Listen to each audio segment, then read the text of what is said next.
ایمان کو جس طرح اللہ کی طرف سے خوشیاں ہی ملتی جا رہی ہیں، ہونا تو یہی چاہیے تھا کہ وہ شاویر کو بالکل فراموش کر دیتی اور اپنی زندگی کی کامیابیوں میں اتنی مگن ہو جاتی کہ اسی میں ہی خوشیاں ڈھونڈ لیتی، یا اگر گھر بسانے کا شوق تھا بھی تو ایٹ لیسٹ جس آدمی کو پہلے دیکھا ہوا ہے اسی کے ساتھ دوبارہ سے یہ خواہش نہ ہوتی، بلکہ آگے کوئی اور انسان ڈھونڈ لیتی، کوئی اور بہت اچھا انسان بھی اسے مل ہی سکتا تھا۔ لیکن پتہ نہیں کیوں وہ شاہویر کے ارد گرد ابھی تک گھوم رہی ہے۔ کامیابی بھی ملتی ہے تو فوراً سے پھپھو کے گھر پہنچ جاتی ہے اپنی کامیابی کے بارے میں بتانے۔ ان سب چیزوں سے تو یہی محسوس ہوتا ہے کہ ایمان دل میں کہیں نہ کہیں یہی چاہتی ہے کہ شاہویر ابھی بھی اس کے پاس واپس آ جائے، گڑ گڑا کے اس سے معافیا مانگے اور مہنور کو بھی چھوڑ دے۔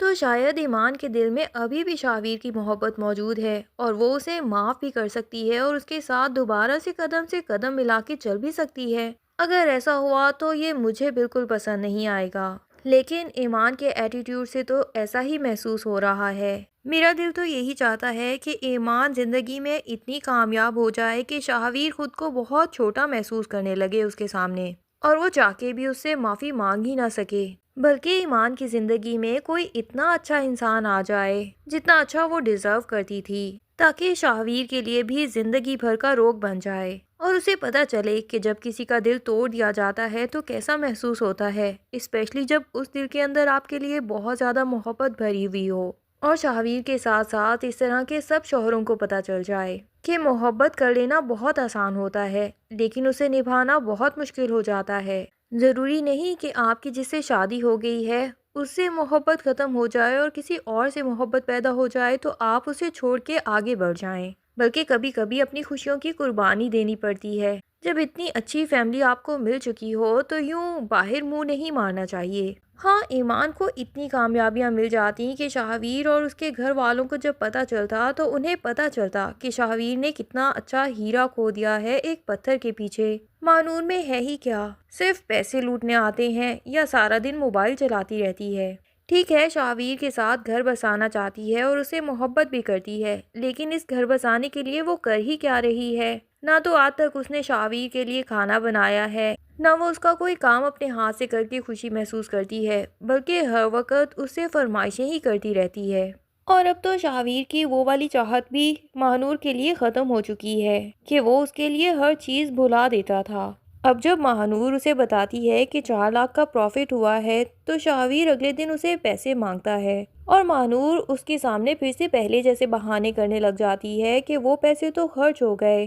دراصل اماں نے کسی سے قرضہ لیا تھا اور وہ قرضہ واپس کرنے کے لیے میں نے اماں کو پیسے دے دیے۔ اب تو شاہویر کے صبر کا دامن ٹوٹ جاتا ہے اور وہ مہنور کے اوپر چلانا شروع کر دیتا ہے کہ میرے پیسے تھے، تمہیں ایٹ لیسٹ مجھ سے پوچھنا چاہیے تھا کسی کو بھی دینے سے پہلے۔ مہنور شاہویر کا غصہ تو ٹھنڈا کر دیتی ہے، لیکن دل میں کہیں نہ کہیں اس کے یہ بات آئے گی کہ شاہویر کی محبت اب میرے لیے پہلے جیسی نہیں رہی۔ کہاں پہلے وہ 20 لاکھ مجھے دے دیتا تھا اور کبھی حساب کتاب بھی نہیں مانگتا تھا، اور میرے تھوڑا بہت آنسو بہانے سے الٹا اپنی گاڑی تک بیچنے کے لیے راضی ہو گیا تھا۔ کہاں اب مجھ سے شادی ہونے کے بعد وہ 4 لاکھ کا بھی حساب کتاب مانگ رہا ہے اور مجھے اتنی ساری باتیں سنا دیں، اور پھر مہنور کی ماں بھی ہے نا اس کے کان بھرنے کے لیے اور اسے یہ بتانے کے لیے کہ شادی شدہ عورتوں کی زندگی میں کوئی خوشی نہیں لکھی ہے، تمہیں تو آدمیوں سے پیسے لوٹنے ہیں تو ان سے دور ہی رہو، صرف دوستی کرو، پیسے لوٹو اور جان چھڑاؤ۔ تو ہو سکتا ہے کہ مہنور کے ذہن میں بھی آئے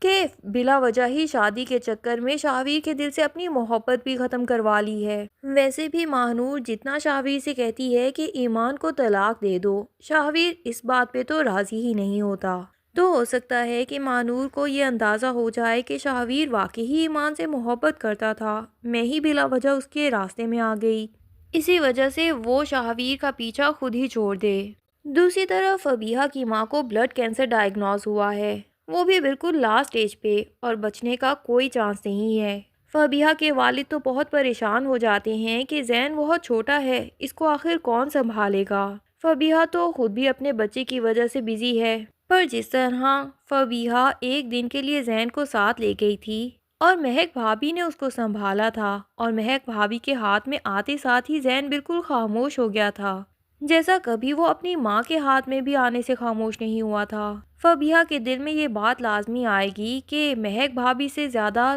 زین کا خیال کوئی بھی نہیں رکھ سکتا۔ فی الحال تو وہ بھی ماں کی وجہ سے بہت پریشان ہے اور رو رو کے برا حشر کر لیا ہے، لیکن ہو سکتا ہے کہ اپنی ماں کے گزر جانے کے بعد اس کے ذہن میں یہ بات آئے اور وہ اپنے باپ سے بھی یہ ڈسکس کرے کہ مہک بھابھی زین کو بہت محبت سے پالیں گی اور پھر زین میری نظروں کے سامنے بھی رہے گا تو آپ بے فکر ہو سکتے ہیں۔ اور فبیہا کے والد اپنا بیٹا تو مہک کے سپورٹ کر دیں اور پھر اس کی زندگی بہتر بنانے کے لیے آریان کو بھی اپنے بزنس میں پارٹنر بنا دیں۔ ویسے بھی آریان تو المیر کے آؤٹ لیٹ بننے کے بعد اس سے یہی ریکویسٹ کر رہا تھا کہ یہاں پہ مجھے کوئی چھوٹی موٹی جاب ہی دے دو۔ اب جب فبیہا کے والد اسے بزنس پارٹنر بننے کی آفر کریں گے تو وہ یہ آفر کیوں ٹھکرائے گا؟ اور پھر کہیں نہ کہیں بچے کی خواہش تو آریان کے دل میں بھی ہوگی ہی۔ زین تو ویسے ہی اتنا پیارا چھوٹا سا بچہ ہے کہ اس سے کسی کو بھی محبت ہو جائے۔ اگر ایسا ہو جائے تو ہو سکتا ہے کہ مہک بھی اپنی زندگی میں خوش ہو جائے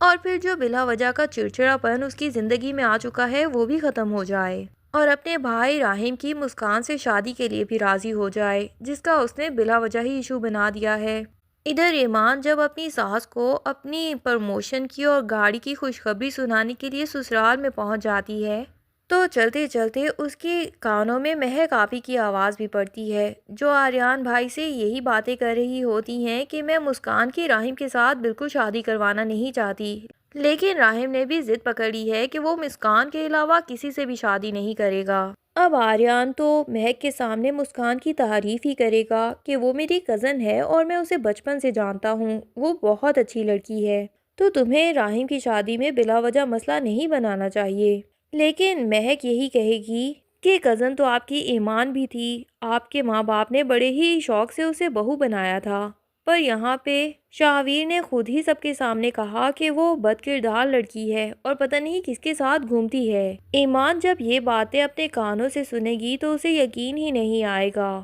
کیونکہ وہ تو صرف راہم کے ساتھ ہی گھر آتی تھی، جسے شاہویر نے دیکھ کے پتہ نہیں کیا کیا باتیں بنا دی گھر والوں کے سامنے۔ اب ایمان کی برداشت بھی ختم ہو جائے گی اور وہ یقیناً اپنی پھپھو کے سامنے ہی ساری غلط فہمیاں دور کرے گی کہ میرا کسی کے ساتھ کوئی چکر نہیں تھا، بلکہ راہم جسے میں اپنا چھوٹا بھائی سمجھتی ہوں اس کے ساتھ میں کبھی کبھار گھر ضرور آ جاتی ہوں اور شاہویر نے مجھے اسی کے ساتھ دیکھ کے پتہ نہیں کیا کیا الزامات لگا دیے، تو مہک بھابھی کی کنفیوژن بھی دور ہو جائے گی، کیونکہ راہم تو اپنے منہ سے اعتراف کر چکا ہے کہ وہ مسکان کو پسند کرتا ہے، تو اس کا ایمان کے ساتھ بھلا کیسے افیئر ہو سکتا ہے؟ اور ادھر شاہویر کی یہ غلط فہمی بھی دور ہو جائے گی جو وہ بلا وجہ ایمان کے کریکٹر کے اوپر شک کر کے بیٹھا تھا، تب تو شاید اس کے دل میں ایمان کی محبت اور بھی زیادہ بڑھ جائے، کیونکہ ایمان تو اس سے بے پناہ محبت کرتی ہی تھی، یہ بات تو شاہویر جانتا ہے۔ بہرحال اگر فبیہا کی والدہ کو کچھ ہو جاتا ہے تو فبیہا کے یہ نخرے بھی ختم ہو جائیں گے، جو وہ سسرال سے چھوٹی سی بات پہ منہ بنا کے اپنی ماں کے گھر چلی جاتی تھی، این ممکن ہے کہ اس کا باپ دوسری شادی بھی کر لے، تب تو فبیہا کی اس گھر میں بالکل جگہ نہیں بچے گی۔ لیکن فبیہا کو جس طرح کے نخرے دکھانے کی اور جس طرح کی آسائشوں کی عادت ہے، کیا اس کی زندگی میں یہ ساری آسائشیں المیر لے کے آ سکے گا یا پھر فبیہا کو اپنی زندگی میں کمپرومائز کرنا آ جائے گا؟ یہ سب جاننے کے لیے ڈرامے کی اگلی ایپیسوڈز کا انتظار کیجیے۔ تب تک کے لیے اللہ حافظ۔ ویڈیو پسند آئے تو لائک اینڈ کمنٹ کرنا نہ بھولیے اور نیکسٹ ایپیسوڈ تک کے لیے چینل کے ساتھ جڑے رہیے۔